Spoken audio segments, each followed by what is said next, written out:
Right, guys, we're back with some more MX versus ATV Legends. Today we've got RedBud. RedBud, a track everybody looks forward to during the season.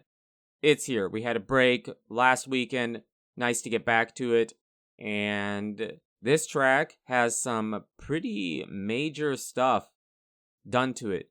The track itself has been changed. The layout for right now has been changed some. It might change more when the actual track is revealed during the race, but some changes to the track, and they added 2 Supercross tracks. So there's a lot of good stuff changed with RedBud, which is great because RedBud, for the most part, is usually always the same. But it also didn't have any free ride stuff really, but they did add some. Like I said, 2 Supercross tracks. Let's jump into it and check it out. So before we check out 2023 RedBud, we have to check out 2022. We have to see how the track was and what changes and where the changes have been done. Now, I did say that this track map has pretty much always been the same since MX versus ATV All Out. Track really doesn't change, and the free ride map hasn't really had much done to it, but this track, I mean, they've adjusted on some of the jumps to make it work better in this game. They've built up some ruts and made the track rougher and it looks better, but the track itself has been virtually the same since the first time we saw it in MX vs. ATV. And for 2022, it was pretty much that same way. There really was, the free ride map feels like it's one of the smaller ones compared to some of the other replica tracks that we get, and there wasn't any extra stuff whatsoever. A bunch of free area, but nothing there. And I know they want to keep it pretty realistic, but it's always cool having extra stuff to check out in free ride. But RedBud, same layout.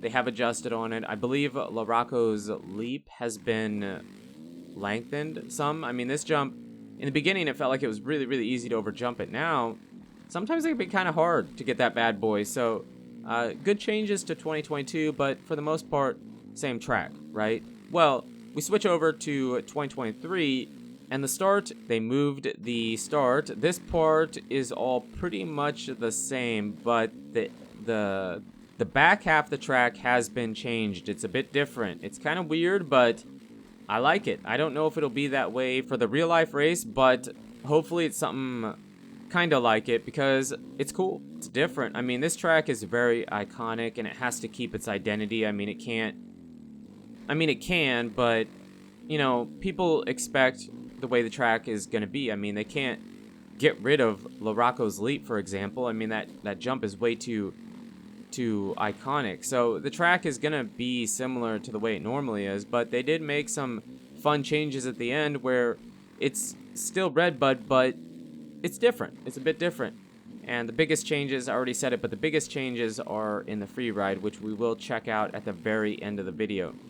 Now, that first big tabletop feels a bit different, but after you hit that, you go straight. You keep going straight right into Larocco's leap. That jump feels pretty similar. Come around the top here, and then you hit the tabletop before the leap, or the way it was before, and then you come back down, hit a corner, and then go through this section. So everything is still there, but they changed the way you do it, the way you hit it. The jumps, every section is the same, and you hit it the same direction, but it's different. And then again, like I said, they moved the start. Now, I actually did get 2 pretty decent laps in, so I decided to show you both of them. But yeah, I actually like what they did. Again, it's still RedBud, but they did some minor changing to it. One thing that would be really cool, but it would be kind of a shame for it to happen, but it would be kind of cool, is to hit Larocco's leap the other way, jumping back down that hill instead of stepping up to it. But, I mean, like I said, that jump is so iconic, it would be weird to not have it, right? That jump is so huge. I mean, I remember James Stewart, when he was riding the 125, like, he was jumping the leap on his 125, but he was, like, not really casing it, but not really fully getting over it, and he was, like, bending rims. He was, like, bending rims on that jump, so that jump is no joke, and it's really iconic, but it would be cool to see RedBud get a small facelift, you know, like they did for this version this year. I think they found a really good way to do it without changing the track completely, right? So, yeah, 2023 RedBud looks good. Now, we don't know what it will be like for the race. Maybe they decide to not have these changes and they'll revert the track back to the way it was for 2022.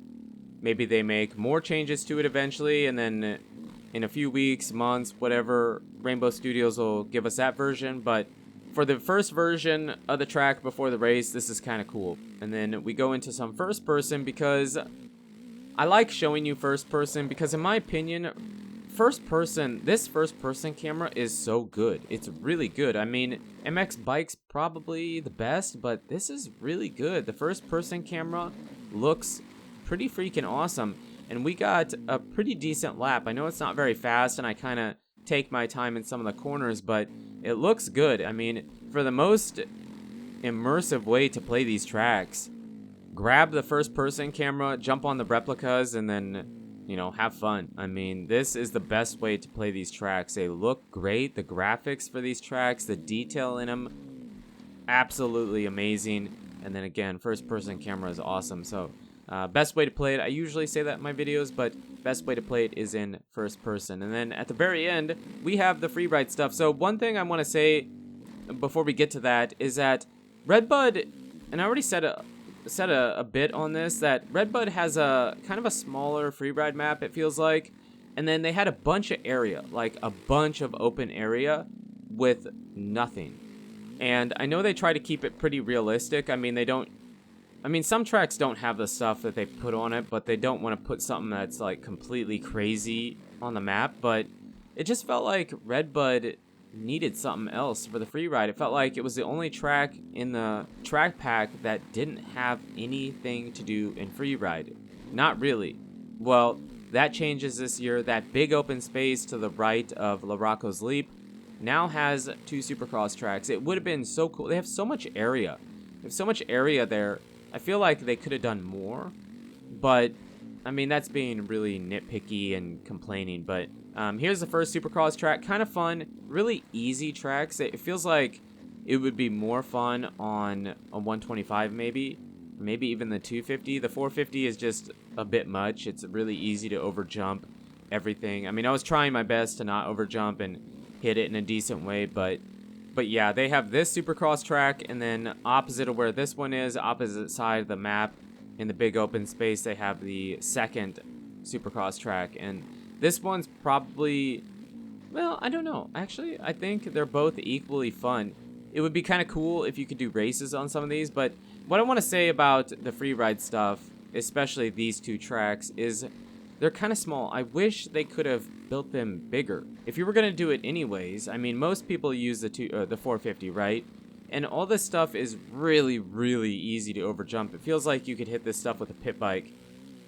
You have so much space. It would have been so cool if they built like some huge Supercross track. Now, let me know in the comments if you guys know, because there's always people out there that know.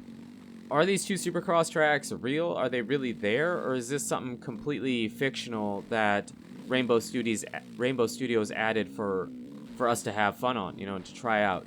If they are fictional, it would have been really cool if they would have done some huge Supercross track. Now, I know it's probably harder to develop that and design it, but you have this huge open area still, even in between these 2 Supercross tracks. It would have been so cool to have this really big, long Supercross track, or do something like the vet track from Fox Raceway, you know, fill up the space so the free ride is more meaningful and fun. This is better. I mean, there's really no reason to complain, because they already gave us these 2 tracks, which are done really cool. They're really fun, or done really well. They're really cool, really fun, but it feels like it still could have more, right? Some of the free ride space is just open nothing. Just nothing. You know, no hills, just flat, you know, whatever. But really cool. RedBud had some really good changes and good additions to it, and I'd be curious to see how you guys feel about it. What you think in the comments down below. But you guys and girls are absolutely amazing. Thank you so much for the support on the channel lately. It really does mean a lot. And until the next video, take it easy.